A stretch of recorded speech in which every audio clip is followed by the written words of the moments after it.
Everybody, today is Valentine's Day, that special time of year when the greeting card companies, get all of our money.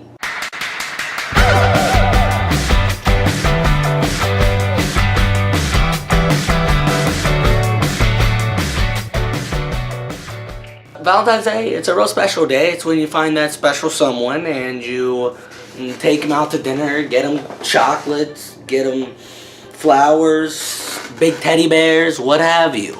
It's whatever they prefer. I personally would prefer none of those things. Dinner's nice. But candy, don't bring me a candy in no heart-shaped box, please. No thank you. Flowers, they die. No thanks. Bye-bye. A good bouquet of comics. I'm fine with that. No complaining here. Bring it on down my way. I'm gonna be happy. Hope you're all having a good Valentine's Day with your significant other or whatever you're doing. Well, I'm here to talk about my top 14 comic book couples. Now, I did 14 here because there's a lot of couples I love in comics. And 14 is the day Valentine's Day lies on, so I figured that's appropriate. So let's get right into it. At number 14, we got Colossus and Shadowcat, two of my favorite X-Men. Kitty's definitely one of my favorites. Colossus is probably top 15, if not top 10. Since Kitty joined, Colossus was already there, and Kitty and him sort of already, they just naturally were drew to each other, And they've been married for years. They have a kid together. I don't keep up with X-Men comics like I used to, but from my knowledge, they had a kid together. Even in the future, they were still together. They were strong, and it's the best. And even in Days of Future Past, it shows them again being together, and it made me happy. Number 13, Nightwing and Starfire, Dick Grayson and Starfire. I know them from Teen Titans mainly, but even after Teen Titans, Nightwing and Starfire stick together. They're still holding it together. She keeps him, happy and not going off and crazy. He helps her understand Earth customs and whatnot. It's a cute little relationship they got going on. I've always loved them being together. Number 12 is Zack and Trini, the black and yellow Mighty Morphin Power Rangers, the original ones. Now most people are like, what? No, they didn't date. Zack even dated girls on the show. Yeah, no. In the comics, and plus this list is comic couples anyways. In the comics, that's a continuation of the shows and just showing a more modernized type of version of it. They are together now after they leave Angel Grove, after they leave the Rangers. They're together. There's not much to talk about. I just think they're an adorable little couple. And when I first saw them hanging out in the comics, I was like, I would totally be down for them dating. But I was like, but that would never happen. And it turns out they are dating. Just they weren't telling nobody. I was like, that's dope, I'm down. But that's in the Power Rangers Pink storyline. That's a dope story, but really, yeah, no, they're a cute little couple. Not much else to say. They're both two of my favorite Rangers. So yeah. Number 11, Carl and Sophia. Carl and Sophia are thrown together during the apocalypse. They don't know anything else. They got Ben and Billy, but they're a little cuckoo for Cocoa Puffs. And they have little crushes on each other, as little kids, and they become boyfriend and girlfriend. And I don't really remember if they actually break up or not. Because, when they reunite after the prison attack, I think Carl even says, do you still like me? And Sophia's like, yeah, or something, or do you remember who I am? But I don't remember. Either way, they've grown up a lot. They've grown up since they were 10 together. Now they're late teens. Sophia, you can tell, still got the hots for Carl, and it sucks because now Carl's feeling Lydia, but I want Carl and Sophia to be together. I ship them so hard. Number 10, Harley Quinn and Poison Ivy. Two of my favorite Gotham City Sirens or female villains in the DC universe. Love Harley Quinn. Strongly like Poison Ivy. Either way, I like their relationship because Harley's in this terrible relationship with the Joker, and everybody out there still loves them. No guys, that's a terrible relationship. But Poison Ivy saves her, from this terrible relationship and helps her, if that's making sense. And that's why I love their relationship, is because it's Poison Ivy's, giving Harley a new healthy relationship compared to her last one, and it's just, they're good together. Number 9 is Raphael and Olaplex from the IDW series of Ninja Turtles. Now, they are not officially together, but they will be.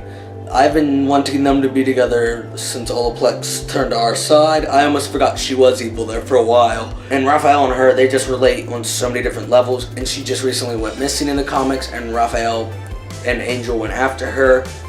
And Angel even asked, so what, how do you feel about Olaplex? And he goes on saying, but we wouldn't be able to be together because we're different species. She's like, you're gonna let that stop you?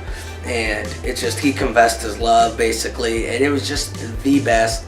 And I'm so ready for them to officially be together. I'm waiting and waiting, but we'll see. Number 8 is Rick and Andrea from the comics, obviously. Makes me mad that in the show they're not together, and Andrea was way different, and they also killed her off.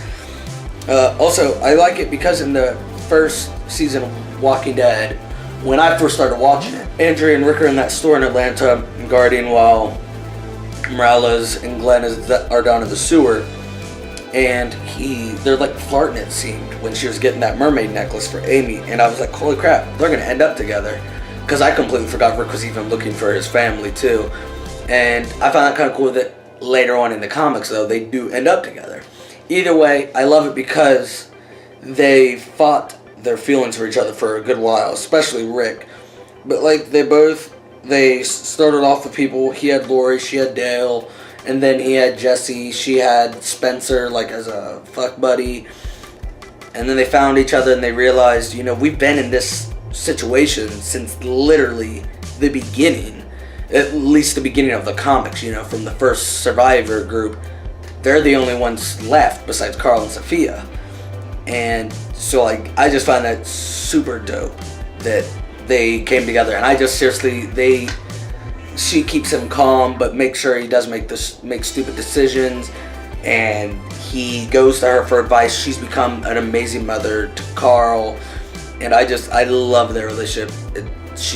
Oh my god, I love them being together. It's the best. Number 7 is Beast Boy and Raven. Beast Boy and Raven, when I was a kid, I used to ship them. I used to love them. It always seemed like he flirted with her a little bit in the show. Now in Teen Titans Go, I've seen a few episodes. It seems like they are together, or at least they do admit their feelings for each other. In the comics, I believe they have dated in the comics before. Now don't quote me on that. I believe, but not for very long. But I've always loved it because he's so happy and carefree, and she's so dark and depressed.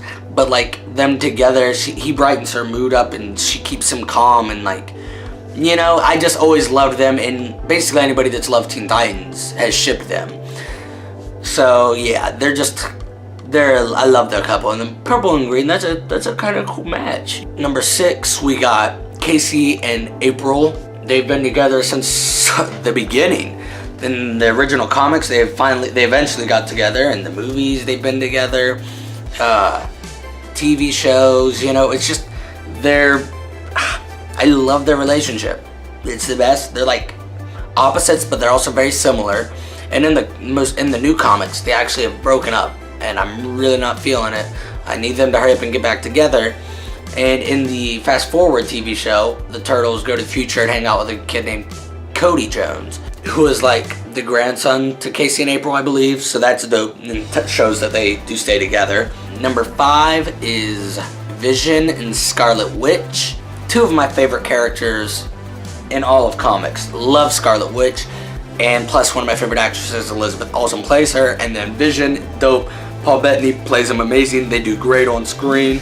And I love it because he's supposed to not be able to feel, but he does, and he loves her. He cares for her. They have 2 kids, but then they end up not being really theirs, and comics are fracking confusing. Last year, when Vision got his own comic, he created his own family, and he used the brain patterns or waves or whatever the heck of Scarlet Witch to create his wife. So that shows that he still loves her and misses her. And there's even a whole issue, I think that's issue 7 of the new Vision series, where he just remembers his time with Scarlet Witch. And I've always loved them as a couple, because she's an outcast as a mutant, he's an outcast as a synthezoid, but they love each other and they're there for each other, you know? Number 4 is Dale and Andrea. A lot of people out there I know aren't really a fan of older people dating younger people. I don't normally care, you know?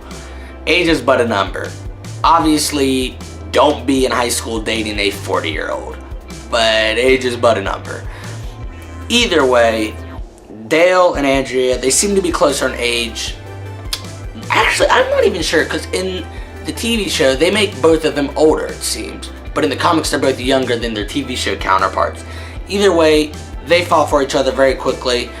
And Dale always thinks that maybe she's just with him because he saved her early on. And she feels bad for him because he's an old man. And she always tells him, no, it's you, I love you. I love their relationship because she always reassures him of how much she loves him.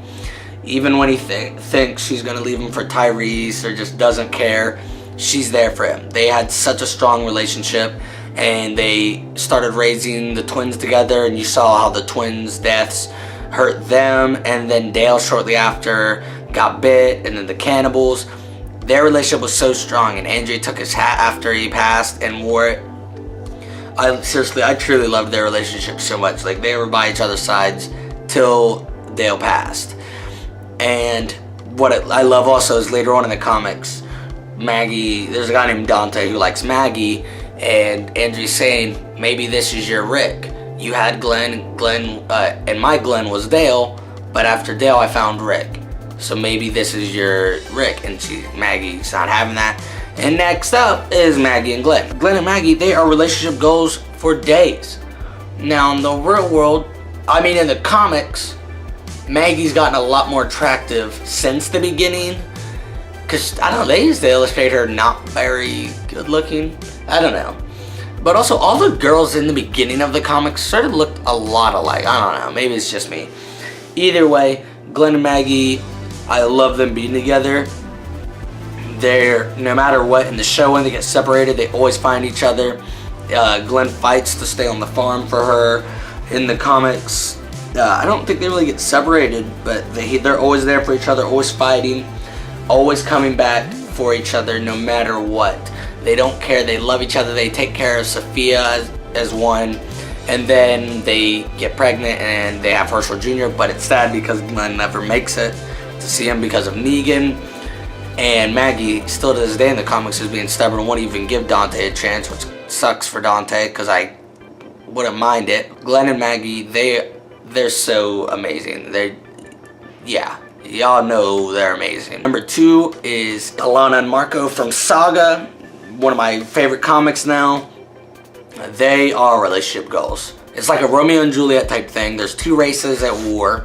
The Rethers and the Aphalians, I believe, is how you pronounce them, maybe.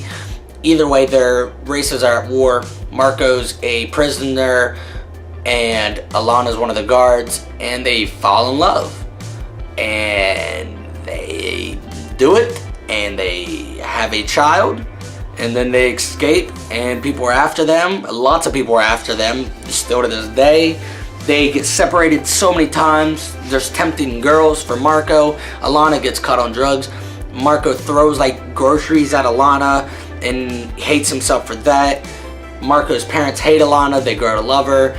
There's just so many things hurting their relationship, but they continuously come back together. They love each other. Doesn't matter to them that their races hate each other. They love each other. They do everything to protect their daughter from the world. When they get separated from each other, from their daughter, they fight. They do everything in their power to get back to each other. They are relationship goals for days.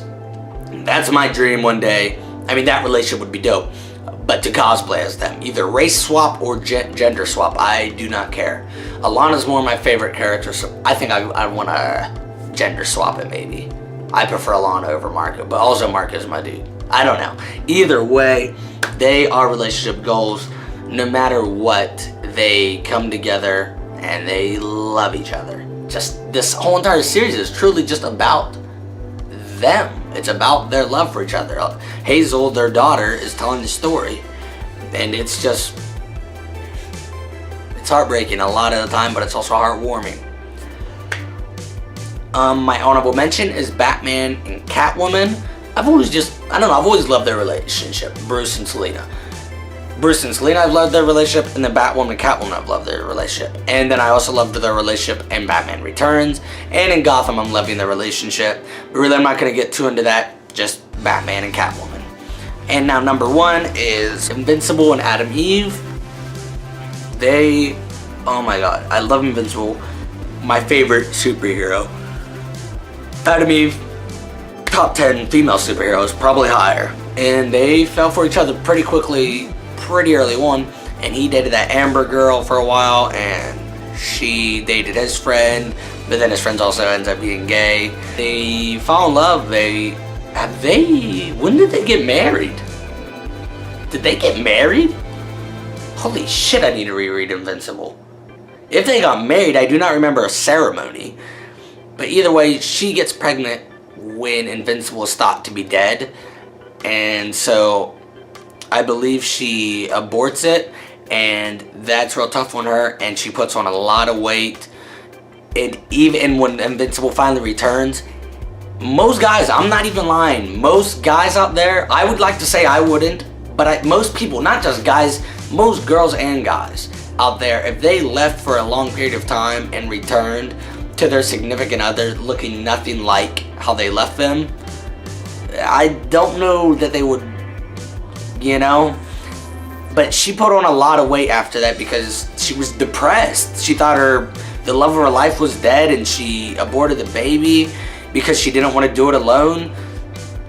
And he stuck by her side. He constantly told her how beautiful she was, even when she was that big. It did not matter. They loved each other no matter what. Oh my god, their relationship is seriously. And then they finally have a little girl together later on, Tara. Oh my god, they hurt me so much. Oh my god, no matter what, you could always tell that they were meant to be, even when they weren't together.